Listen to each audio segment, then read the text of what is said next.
Excuse me. Question, yeah, go on. English or Spanish? German. Whoever moves first. Nah. Try to make me free.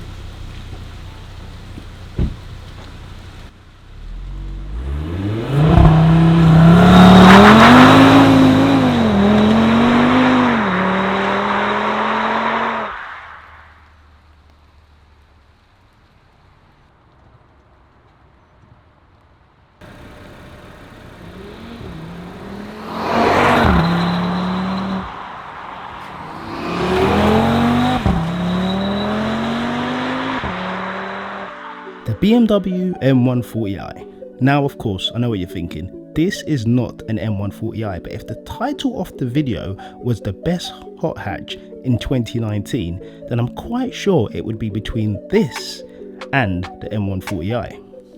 Now, putting some focus on what is in front of us, this of course is the Audi RS3 8Y. There is another one coming later next year, which has currently set the record for hot hatches, so fair play to Audi. But this is the Audi RS3 in Daytona grey, a colour that I think really bangs on the RS3. Bangs meaning it looks good.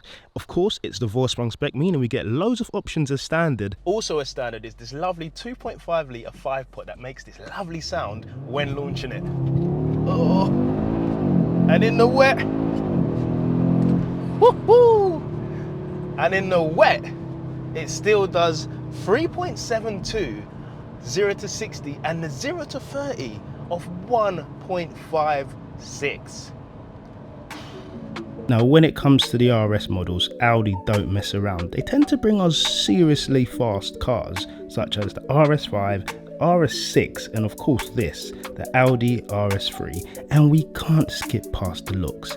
Look at the grille, the wheels, the seats, and of course the cockpit. Even though it's electronic, it still looks lovely. So yeah, Audi, keep doing you.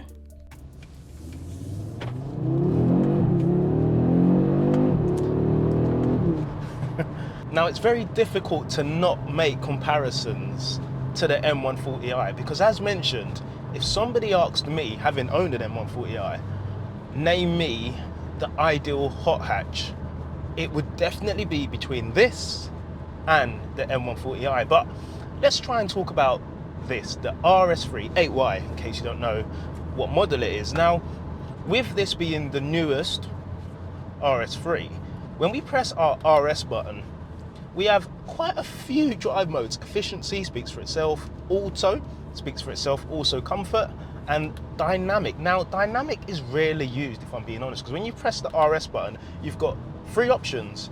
RS individual, which means you can tailor how you want the car to drive, from steering feel, throttle response, and then RS performance, which just says you want all of the performance, and it also slackens off the traction control. Finally, you have RS torque rear, which puts loads of power to the rear, nearly all of it, and then moves the torque splitter around, which we'll touch on later on. But for me, I find myself, especially in these conditions, just using performance because it manages the car perfectly. With this having the adaptive suspension as well, it gives it the right balance and the right amount of firmness for your country roads. And being brutally honest, I find myself doing this a lot, braking, knocking it down a few cogs, and then just going through the gears, because even if you're not an Audi fanboy, you've got to be honest and say the 2.5 litre 5-pot sound is one of a kind. Listen. Oh man. And again, I woke up this morning feeling very excited to drive this car. And then the heavens opened, but luckily it's quattro. So again, big brownie points in the ideal or perfect hot hatch. Now, people have always said that these Volkswagen Audi group, that's your quattro and 4Motion driven cars, tend to understeer when pushing hard. But on the Audi RS3, it comes with 265 fronts and 245 rears, meaning you get a wider tyre on the front, allowing you to corner better with more grip. And of course, with the splitter, how it works, In efficiency and in comfort, it tends to be more front-wheel drive driven, and in auto, quite neutral. And then when you go into the dynamic and the more performance modes, it tends to push all of that to the rear. So once you line it up and push, you can feel the rear end rotating you, which is what you want, especially if you're going to take it on track. Now, day to day, pressing the drive select and going into efficiency, it slackens everything off, quiets down the exhaust. It obviously comes through the cabin a bit, but what you do notice is that this car easily does 30 mpg. Not that that's a big selling point for an RS3, but if you do intend to use this as your daily car, efficiency is where you want it. It might be a bit numb because it doesn't really activate kick down the way you want it, but you do have that button. So you do push pass, it knocks it down and it gives you all of that power. But as mentioned, day-to-day efficiency, 30 mpg easily from a 7-speed gearbox. Bearing in mind it is holding it around 2000 rpm, but with the BMW M140 that had a ZF8 and around 70 miles an hour, you were just under, quite a bit under, in between 1.5 I'd say and 2000 rpm. So that easily does 40. That's quite an important factor if you are looking for an efficient hot hatch. The 7-speed isn't the greatest. So why do I think that the RS3 leads the hot hatch market? Number one, there's no one really out there doing anything. Hyundai, Ford, BMW have all stopped doing their performance hot hatches and have said, let's move into something else, whether that's their hybrid or whether that's their smaller engine hot hatches. There's nothing really that can compete against this currently. And of course you've got Volkswagen's Golf R and a few other brands, but the Quattro paired with the looks of this thing, you just can't beat it. We just did a 3-second 0 to 60 in damp conditions. Need I say more? Quattro just can't be beaten all year round. And finally, with the torque rear mode, they can't laugh at you on track and say, yo, you're meant to be going that way, well, how are you going this way, ref? Do you know what I mean?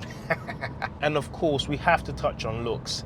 The RS3, in my opinion, has always been a beautiful car. I used to own an S3, I believe it was the 8P model, quite a long time ago. Not for long, because I was shortly after that I had a child and it was just not very efficient. But the RS3 does it all. Humongous boot, in case you do have kids. So looks wise, you just can't beat the RS3. Turns heads wherever it goes. You can have an understated colour such as this, which still shows off the lines, or you can go for a bright, I think it's called Kalami Green, if you really wanted to turn heads. But looks wise, the RS3 has always been a beautiful car, and Audi have always made beautiful cars. And something to note is Audi don't stray from their original designs. If you paired an older generation Audi with this one, I'm quite sure you'd find they are still quite similar. And if we want to go on that old chestnut and talk about the BMWs, they're beginning to not look like BMWs. So again, looks wise, Audi know what they're doing, and on the RS3, they've been getting it right, and they continue to get it right. Now, if there is such a thing as too much power, Audi have found that and managed to just go underneath it, which is always a good thing, because the last thing you want is a hot hatch that's got tons of power but can't be driven. The RS3, with around 400 brake horsepower and 500 Newton meters of torque, is the perfect balance. I've always said it. I've always stated that for a road car, 400 horsepower is more than enough without it being too stupid. Name me another car that could probably beat this car off the line within a hot hatch / sports car bracket. 3 seconds 0 to 60 in the wet. We're talking dry, maybe a 2, okay, maybe not a 2, but we'll definitely be lower down in the 3s. This is the...